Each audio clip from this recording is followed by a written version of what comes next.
Assalamualaikum warahmatullahi wabarakatuh. Berjumpa lagi dengan Bu Sari di mata pelajaran dasar kesehatan ternak. Baiklah anak-anak, sekarang kita akan membahas tentang masalah biosecurity. Ya, tolong disimak dengan baik. Nah, untuk biosecurity, kegiatan belajar nanti akan dibagi menjadi 3 ya. Yang pertama adalah kegiatan belajar 1, di mana nanti diharapkan di kegiatan ini kalian bisa menjelaskan prinsip dasar konsep biosecurity pada ternak. Ya. Kemudian untuk kegiatan kedua, menerapkan prosedur dan program biosecurity pada ternak. Yang ketiga adalah menjelaskan perangkat biosecurity pada ternak. Nah, gongnya dari mata pelajaran ini, saya harapkan kalian bisa melakukan praktek dalam penyiapan sampai dengan melaksanakan prosedur biosecurity pada ternak. Nah, untuk prakteknya kita khususkan pada ternak di mana mereka tinggal ya. Jadi nanti kita akan praktek di kandang yang ternaknya sudah dikeluarkan atau pada saat kosong kandang.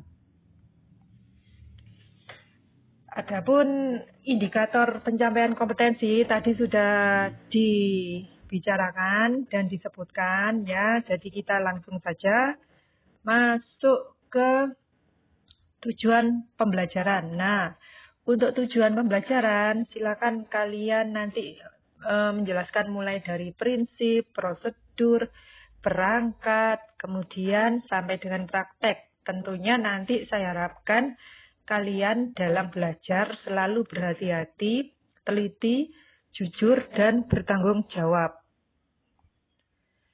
Kita mulai dari prinsip dan konsep biosecurity. Silakan sambil dibuka modulnya ya anak-anak. Nah, menurut asal bahasanya, biosecurity berasal dari kata bio dan security. Apakah artinya bio itu?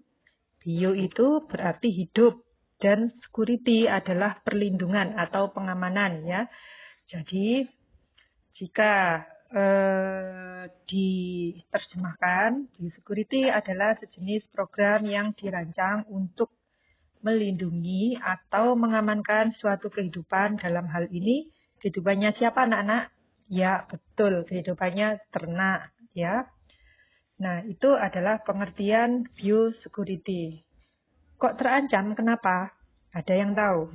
Ya, terancam dari penyakit. Karena kalau kita pelihara ternak, itu tak lepas dari pakan dan penyakit.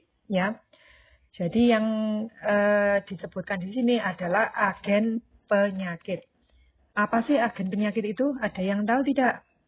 Ya, silakan kamu buka bukunya ya atau modulnya. Jadi agen penyakit adalah mikroorganisme yang terdapat di dalam lingkungan. Seperti contohnya apa? Virus, bakteri, fungi, dan parasit. Yang baik ada di dalam tubuh ternak maupun di luar tubuh ternak. Kalau di dalam tubuh ternak dinamakan endoparasit. Kalau di luar tubuh ternak dinamakan ektoparasit. Ya, jadi itu nanti ada kelanjutannya setelah biosecurity. Nanti akan dibahas tentang penyakit pada ternak.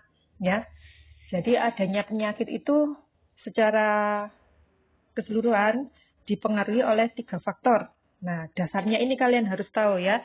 Yang pertama agen penyakit, inang, dan lingkungan. Nah, kalau 3 faktor itu berkolaborasi, maka terbentuklah suatu penyakit. Itu ya anak-anak ya. Kita lanjut berikutnya. Nah, bagaimana cara-cara agen penyakit masuk ke dalam lingkungan peternakan? Nah, itu dibagi menjadi 2 secara garis besar. Nah, kalau di buku modul itu ada banyak, tapi di sini secara garis besar itu dibagi menjadi 2, yaitu secara langsung dan secara tidak langsung. Kalau secara langsung, contohnya, misalnya kita pelihara ayam. Nah, ayam itu yang kita pelihara ternyata dia mengandung penyakit. Nah, sehingga menulari ayam yang lain, ya. Kemudian kalau secara tidak langsung bagaimana? Ya, masuknya bibit ke areal peternakan, ya. Jadi masuknya ayam dari luar flock maksud saya, itu dinamakan transmisi horizontal. Bisa juga terbawa oleh karyawan atau orang yang keluar masuk melalui kaki, terus tangan dan pakaian yang datang ke kandang tanpa disanitasi dulu atau dilakukan prosedur biosecurity. Nah, pengunjung atau orang atau karyawan yang masuk ke area peternakan itu wajib melakukan serangkaian prosedur biosecurity, ya. Jadi tidak boleh sembarangan masuk. Kemudian untuk ya itu contohnya yang tidak langsung. Satu lagi adalah terbawa melalui debu, bulu-bulu dan kotoran, ya.